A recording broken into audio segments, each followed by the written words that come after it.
While in Turkey on Sunday, U.S. Secretary of State Rex Tillerson attended the World Petroleum Congress, where he was presented an award for his past leadership of the ExxonMobil Corporation.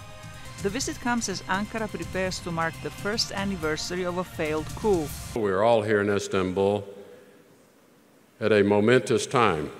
Nearly a year ago, the Turkish people, brave men and women, stood up against coup plotters and defended their democracy. Tillerson honored some 240 victims that died on the night of the coup, but he made no mention of the subsequent crackdown on suspected plotters. The Turkish government dismissed or suspended from work more than 100,000 people and arrested about 40,000 others. Later in the day, Tillerson met with President Recep Tayyip Erdogan. The meeting comes just weeks after the U.S. State Department issued a statement condemning the violence outside the Turkish embassy in Washington in May. Turkish security guards clashed with anti-Erdogan protesters, injuring several people.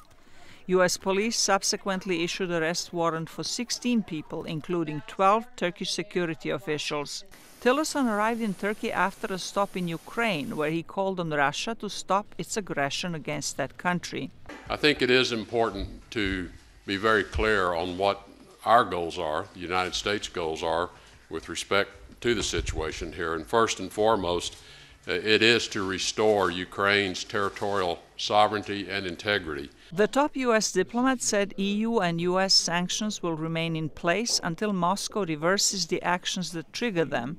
His visit to Kyiv comes just 2 days after U.S. President Donald Trump and Russian President Vladimir Putin had their first face-to-face meeting at the G20 summit in Hamburg, Germany.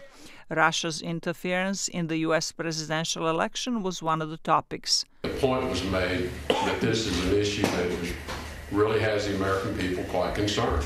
But Tillerson said cybersecurity is a complex issue that requires international cooperation. Zlatica, Hoke, VOA News, Washington.